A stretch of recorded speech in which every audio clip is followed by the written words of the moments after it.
Let's get our Bibles out and ready to go. Hold it in your hand or in your lap or on one of them little portable desks that someone built some time ago. And go to Mark chapter 2. Mark chapter 2. That is where we will begin.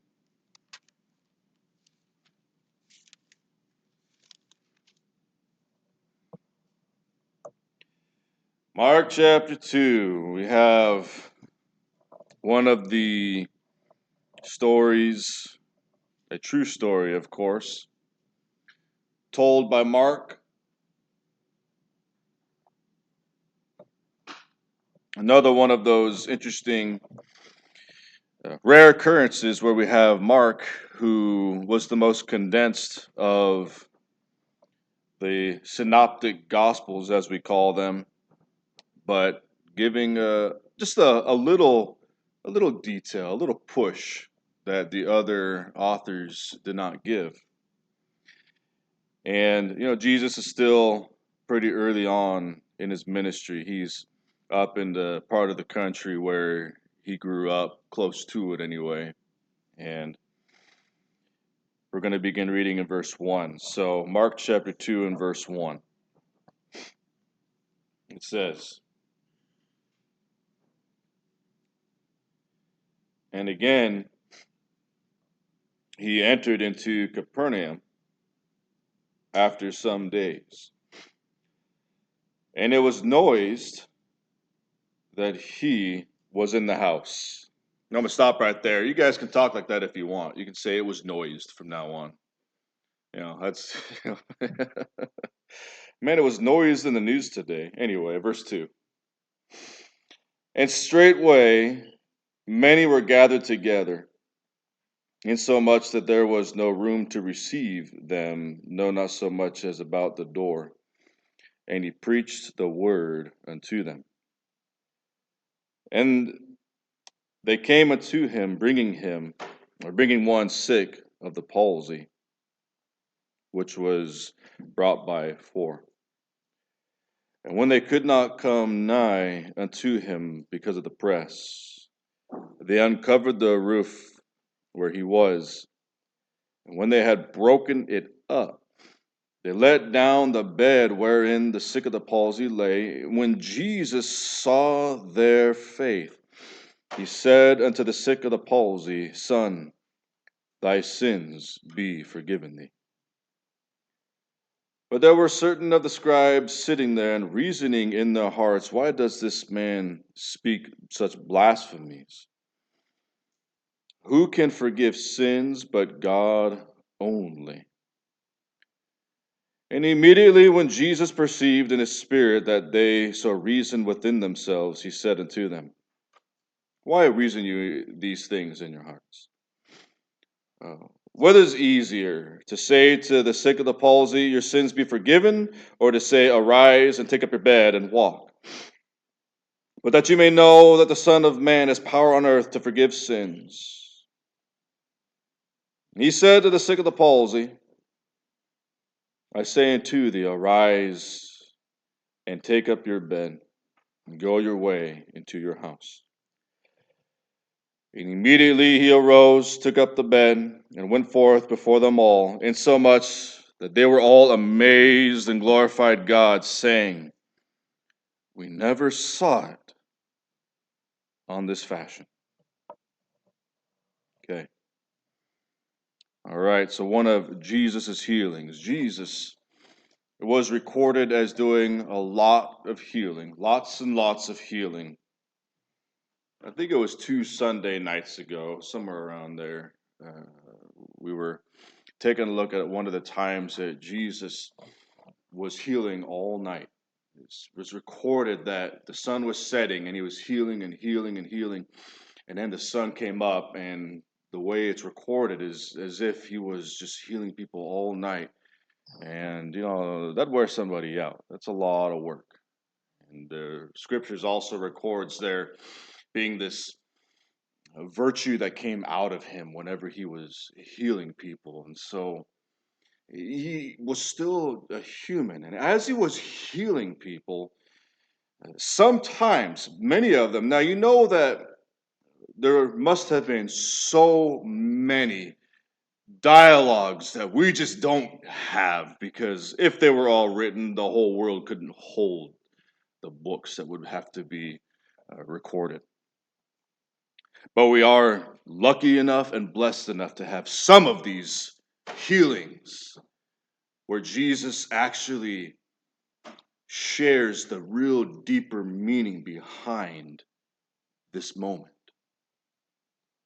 And this one is recorded in all the synoptic gospels. Matthew, Mark, and Luke record of this healing.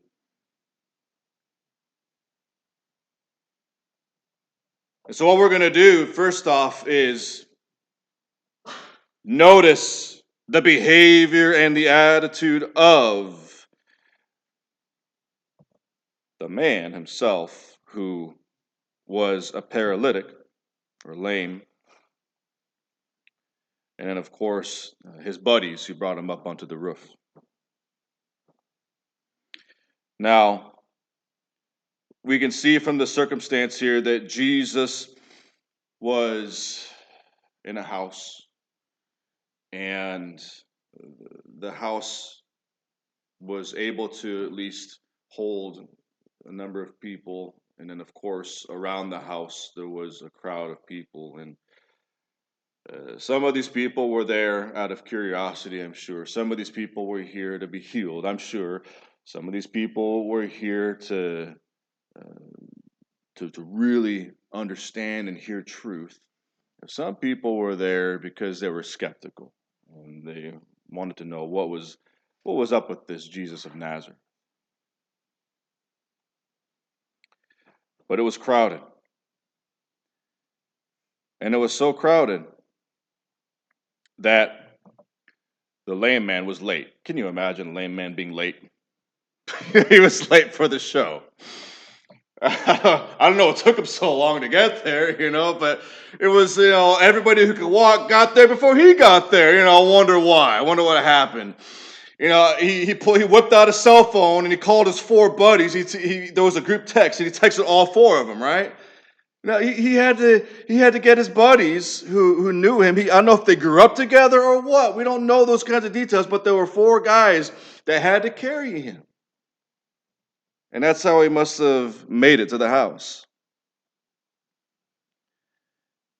But it was too crowded.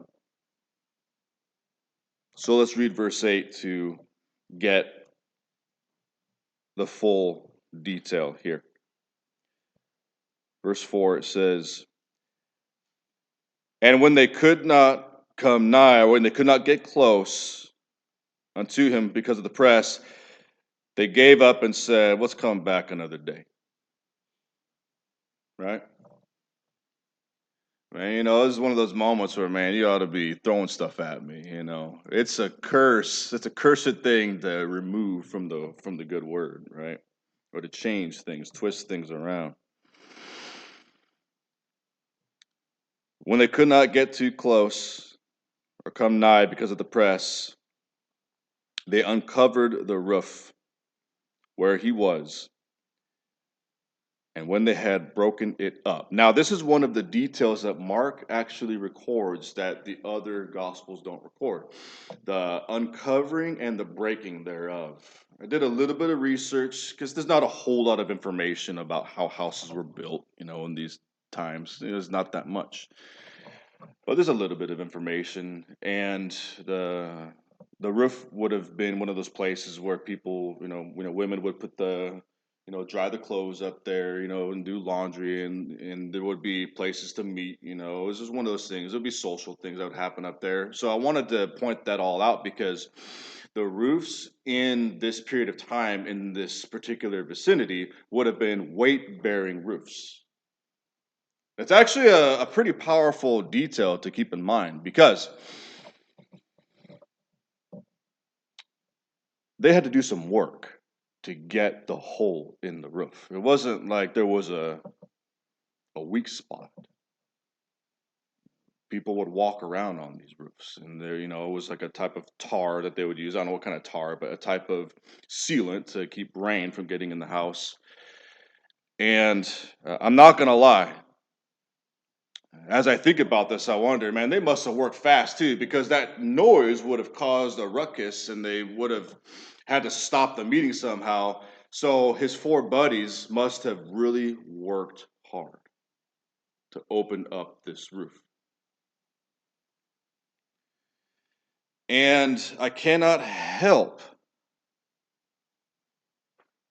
it but to think about this and think about the many times I have given up. I can't help but read this and think to myself and let it kind of bring a little bit of shame to me when I read this, because I can tell you right now that there have been many a times I should have prayed, I should have repented, I should have worked harder, I should have pushed harder, I should have, sent that extra text to somebody, I should have made that extra call, I should have tried just a little bit harder, but we let excuses get in the way when we know that there is only one thing that matters in this life, and it is to get healed and to help others heal also. There were four people. Now, I can see it like at least one of them saying, maybe next time or something, but this man wanted to be healed. What if Jesus leaves tomorrow? I want to be healed right now. I don't want to wait. There is no better time than now. And that type of urgency is something that has in some way been watered down in our society, especially when it comes to spiritual things.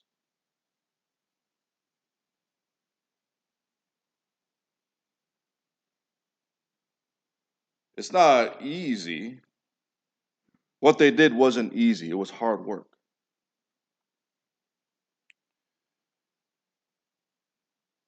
And it was risky too, because they had to break up somebody else's property.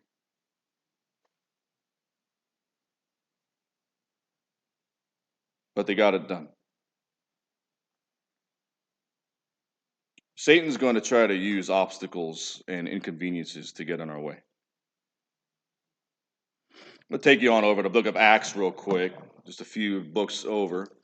Acts chapter 24.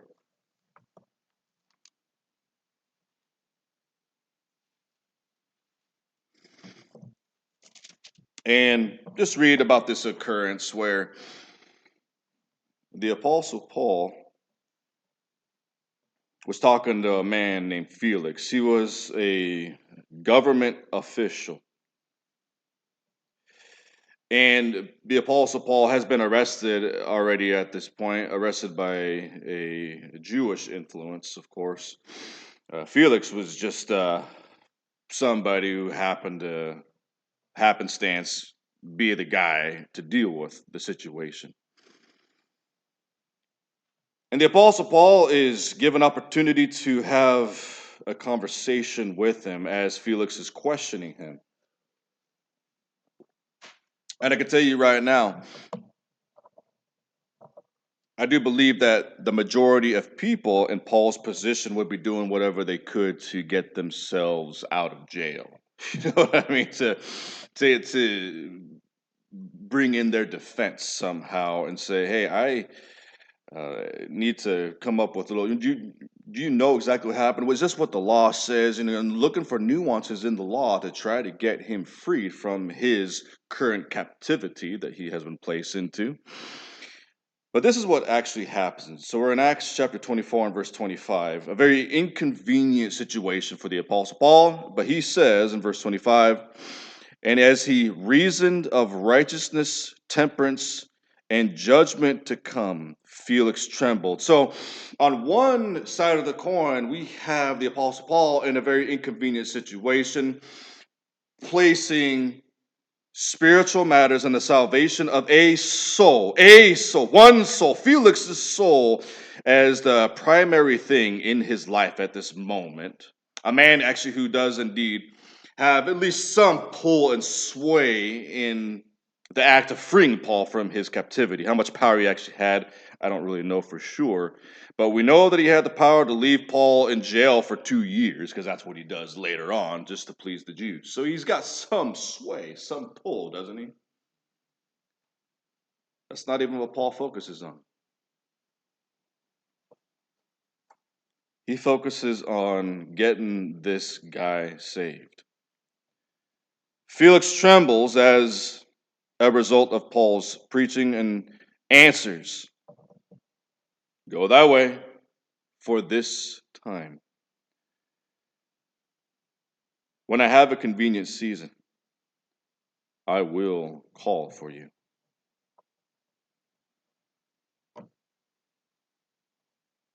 I'd venture to guess that that convenient season never showed up. You know, there really is no convenient time to do the right thing, is there? You know what I mean? There really is no convenient time.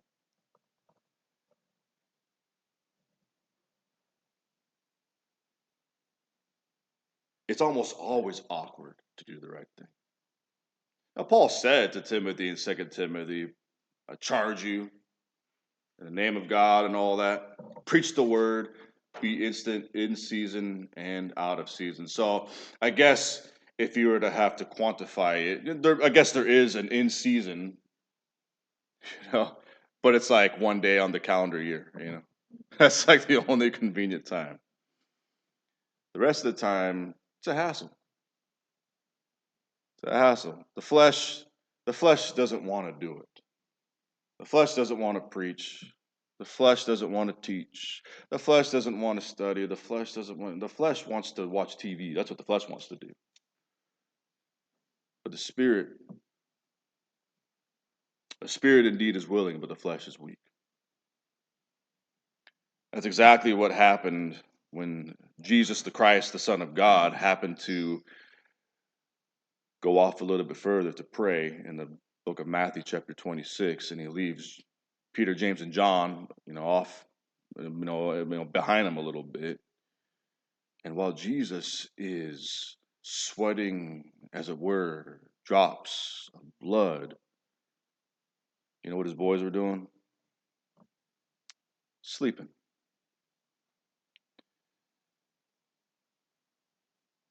In a little while, I'm probably going to expound upon a lesson. I'm giving you guys a sneak peek, the graveyard crew. You guys get a sneak peek. Sunday evening, 6 o'clock, graveyard crew. Probably going to get into some more in-depth stuff on the lesson found in the book of Luke when we have Jesus praying all night. Man, I'm really proud of myself for preaching this right now, because now I'm like, I got to try it again. I got to try praying all night again. Because I've tried it before. You know how long it lasted? Neither do I. Not very long. It ain't easy. I'm going to have to give that another shot. But it would be very inconvenient to pray all night. Not very easy. Not very good on the flesh, especially during cold season. But we see both the sides of the coin happening right here.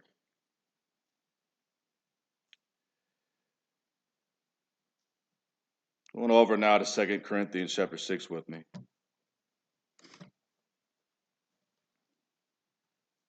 2 Corinthians chapter 6.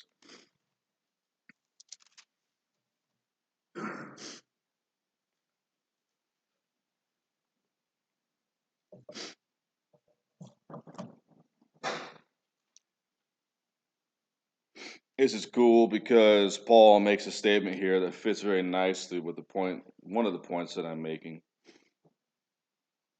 2 Corinthians 6 verse 1 says, we then, as workers together with him, beseech you also that you receive not the grace of God in vain. That's an interesting thought, to receive the grace of God in vain.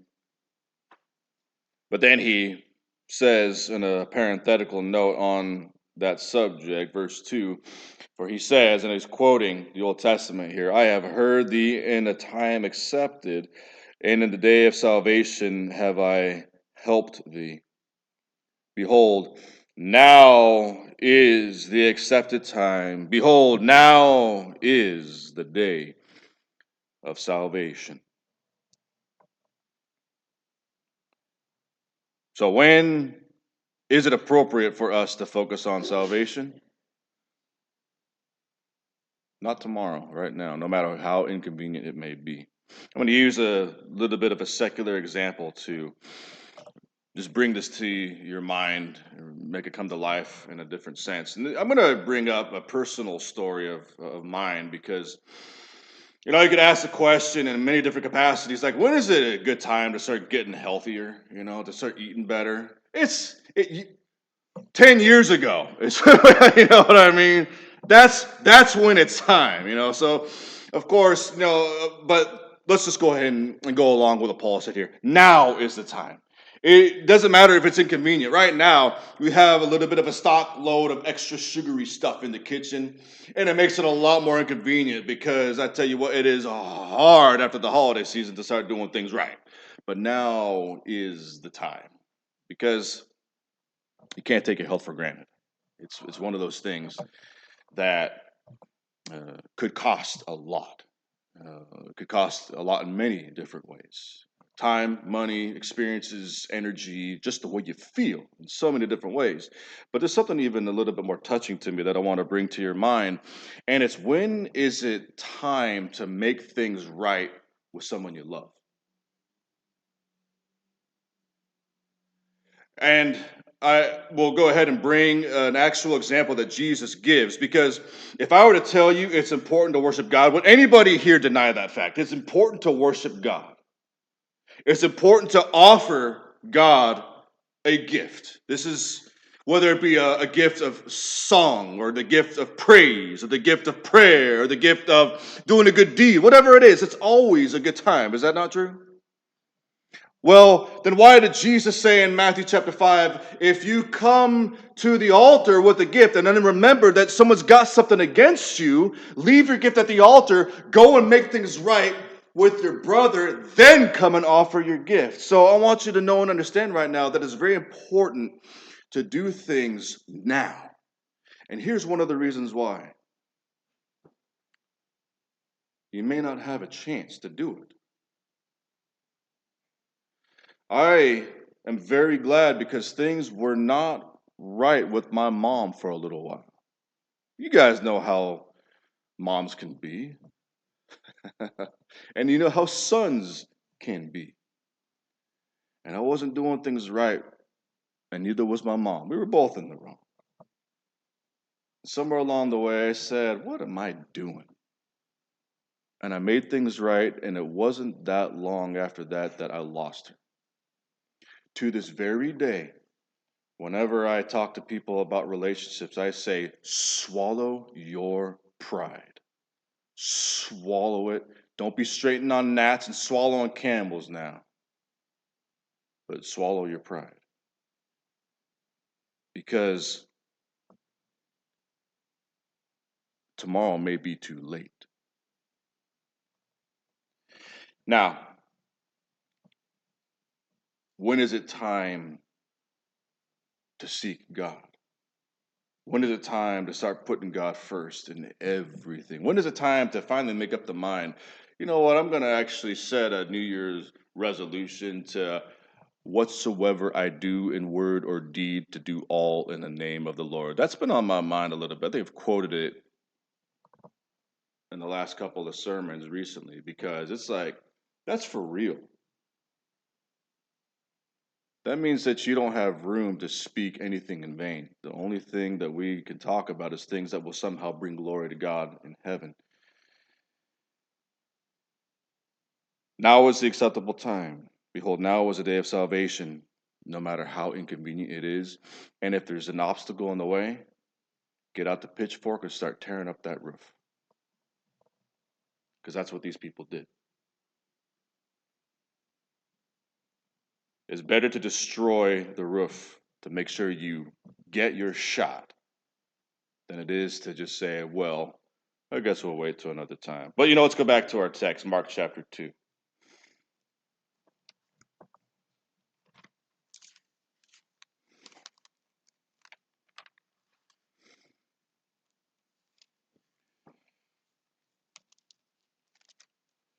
All right, now we're turning on over to Mark chapter 2.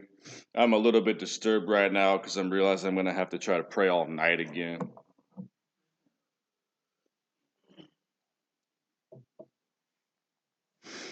The whole fasting thing, I used to be such a baby at fasting.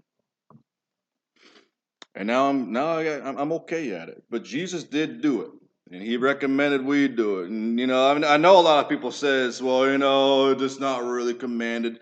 I think it's pretty clear that we should be doing it. The scriptures is pretty clear on that one. But anyway, moving on. That's not what the lesson is about. Maybe I'll preach another one. You can all throw stuff at me. How to become the least popular preacher of all. Preach on fasting. Okay, back to Mark chapter 2. So, they tear up the roof, they lower him down. Verse 5 tells us what happens afterward. It says, when Jesus saw their faith. Okay. He took notice of something. There's a lot of different things that we could think about with this. First off, I'm going to let the scriptures do the commentary before we get into some of the things I want to point out. Now I'm going to take it to James chapter 2. Jesus saw their faith. And James chapter 2 discusses this subject.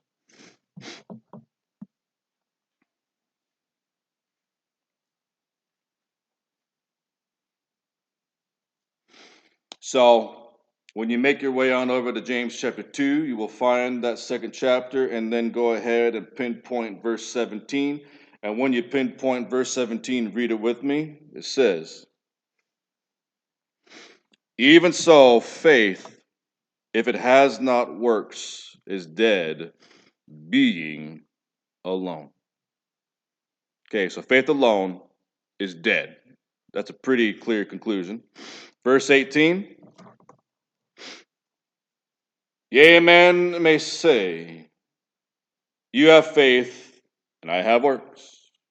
Show me your faith without your works, and I will show you my faith by my works. So we have a showing happening here. Now, I want to make it clear that we don't have a showing as in like a show. We don't have a showing like as in a performance. We have a showing here as in a display of reality. Jesus is able to see something when he watches these people tear up the roof, go through this whole hustle and bustle, and then have this man lowered down through the roof. It's actually kind of a funny scene when you really think about it. I mean, it's crazy what they do. It'd make a whole lot more sense just to wait till tomorrow. But what happens is Jesus actually takes notice of this, and as a result of it, Mark records that Jesus saw their faith. You know what he saw? He saw determination. He saw work. He saw sweat. I mean, you can kind of use sweat as an overall metaphor as to what Jesus saw. You know what he saw? He saw hard work is what he saw. He saw people who believed and therefore were willing to give up time, even a little bit. They were even willing to give up whatever the cost would have been for ruining the roof. I mean, I don't know. If you were the owner of the house, what do you think you would say to these guys? What are you doing?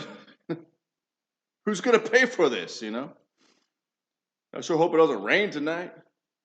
I mean, a lot. And they were willing to say, I don't care. This man needs to be healed no matter what. No matter what. We're willing to do what it takes. So as a result of that, John records that Jesus saw their faith. Now let's take this book of James and back it up a couple of verses. So we're in James chapter 2, and it says in verse 14, "What does it profit, my brethren, though a man say he has faith and have not works? Can that faith save him?"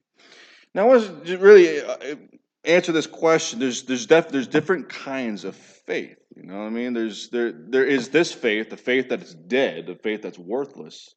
That's a lonely faith. And John or James asks the question in a rhetorical way. The answer is obvious. The answer is very clear and obvious. And there shouldn't be any issue, but the problem is there is a lot of issue. James earlier in the text, in chapter 1, verse 22, says, "Be ye doers of the word and not hearers only." Now, I want you to know and really internalize this fact. Reading the word or listening to it is simply not enough.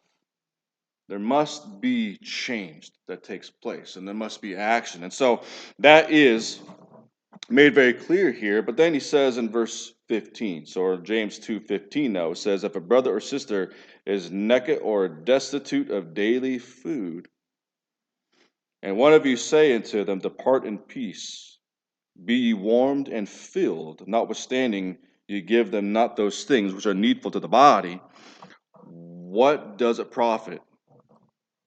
Basically, what's the point? What is the point of that kind of faith? And the reason why this fits so nicely with what we're talking about in the book of Mark chapter 2 is because it's just a matter of convenience. Helping somebody out, helping people out, let's be honest, it's a hassle. you know? Especially some people, right? Like if we do this exercise together right now, if you close your eyes and think of that one person you really don't want to help because it's annoying, that person, you know exactly who I'm talking about. Now, of course, there's two sides to every coin. We're not talking about enabling somebody, because that is definitely something that is worth talking about. We're not talking about approving of somebody else's lifestyle, because you don't want to just, encourage people when they're doing the wrong thing. You want to tell them, hey, you got to also teach. That's another thing that's a major, strong hassle. None of us like. We love to hear the good word. We love to hear the peaceful stuff. We love to hear the Lord is my shepherd, I shall not want. We love all those goodies. But then when we go to Ephesians chapter 5, where Paul says, have no fellowship with the unfruitful works of darkness, it's like, well, I think I can handle that. And then he says, but rather reprove them. It's like, well, I don't want to do that. And then on top of all that, the Apostle Paul says to let your speech always be with grace, seasoned with salt. So that means when you reprove the works of darkness, you have to do it in a gentle way, in a peaceful way, in a nice way. And sometimes you just don't want to be nice. Sometimes it's just a hassle to be nice. It's easy to chew somebody out. It's easier just to say, you knucklehead, like to really tear into somebody when they're doing the wrong thing or when they make you mad. Well, you got to be emotionally strong. You got to be spiritually strong. Don't let things get to you. And just know that you're a vessel. You see what I'm saying? Despite the fact that all of this is a hassle and inconvenient. But that's what makes a Christian. And there's too many people out there who say, hey, I'm a Christian, and they don't do nothing. And then like 10 years later, it's like, hey, I'm still doing the same thing. It's like, have you grown? It's insane for people to go years of being a Christian and don't have a rich knowledge of the good word, don't have a rich capacity, and don't have like a greater sense of temperance and hard work ethic and all. This is a shame. It's not what Jesus hung on a cross for. He hung on a cross for people to go out of their way just like he did for us. He said to the disciples, "A new commandment I give you," in John 13, "that you love one another as I have loved you." Man, that is a tall order. But he says it. So, when Jesus looks at us, when he looks at me, when he looks at you as an individual, when he looks at us as a church body, does he see faith? Does he see like four buddies helping out the lame man, willing to go, carry him up that roof, man, hey, Charlie, you need to lose some weight, man. You're getting heavy. Like it's a lot of work. No. Hard work, helping one another out, not complaining, despite the hassle it may be. And of course, it's a beautiful thing. Let's go back to our text now and find the last little lesson here, Mark chapter 2. Not that this is the at all an exhaustive approach to what's happening here, because there's a lot of goodies in here that we could be spending time on. But the last thing I want to bring to your attention, it is also in the 5th verse, and it continues. And of course, we have the dialogue between him and the other Jews, the Pharisees, and their skepticism and them thinking evil in their hearts, because it really is a shame that they weren't able to appreciate what Jesus did. They had to try to be critical of what Jesus did. And verse 5 tells us, when Jesus saw their faith, he said to the sick of the palsy, "Son, thy sins be forgiven thee."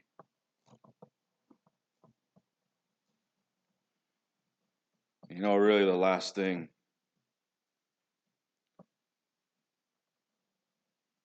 to appreciate here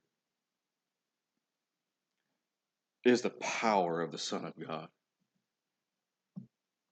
Being able to heal somebody of being paralyzed.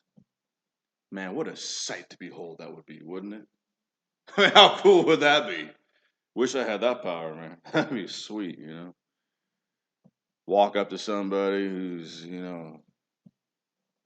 laying in a hospital bed, just wave my hand over them, do some hocus pocus, walk up to a blind man, heal him of his blindness. How amazing would that be? Ain't nothing. Ain't nothing compared to the power of forgiveness. And this takes me back to what I said about my mom a little while ago. And not only does he have the power to forgive, but I also have the power to forgive too. And I tell you, what a weight off my chest, what a weight off my shoulders to forgive.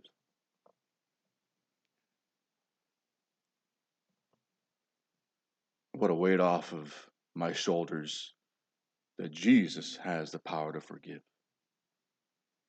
This is a pestilence and a disease and a sickness that's been around for some odd 6,000 years. When that first sin came upon the scene because Adam and Eve were looking for the next adventure when they had everything already at their disposal and they had to find some other adventure to go into. And it was eating a piece of fruit. Man, that's pretty boring when you really think about it. You get willing to sacrifice your relationship with God for a piece of fruit? I mean, come on now, man. We people, aren't we silly when you really think about it? And then not only so, but that brought forth so much disgusting thoughts that have been churning around in my mind for the last 40 something, well, not, no, I mean, I guess when I was a baby, I was pure. But anyway, when I turned like 5, maybe that's when I started being a disgusting brat. I don't know when it started really. But then I started thinking disgusting things and thinking of horrible things about other people. And I've done horrible things to people. And Jesus has the power to just take that all away and make it so that I can get to heaven. That's insane power. That is mighty power. And he was willing to do it because he saw some faith, because he saw a little bit of sweat on a few people's brow, and they knew that now was the time to get this sin out of here. And just because of that little simple piece of faith, they could spend forever with God in glory, in a place where angels sing, and where God, who created the mountaintops, where he hangs out, where he lives, where he has a throne. And I don't even know how to compare something to be more beautiful than either the mountaintops or my lovely wife. I don't know how I can imagine anything more beautiful than those two things, and heaven's going to be better. You got to be kidding me. Jesus has the power to just take all of my sin away and just give that to me. Thank you, Jesus. And I think it's worth it to just do a little bit of hard work now, deal with a little bit of hassle and a little bit of inconvenience, because Jesus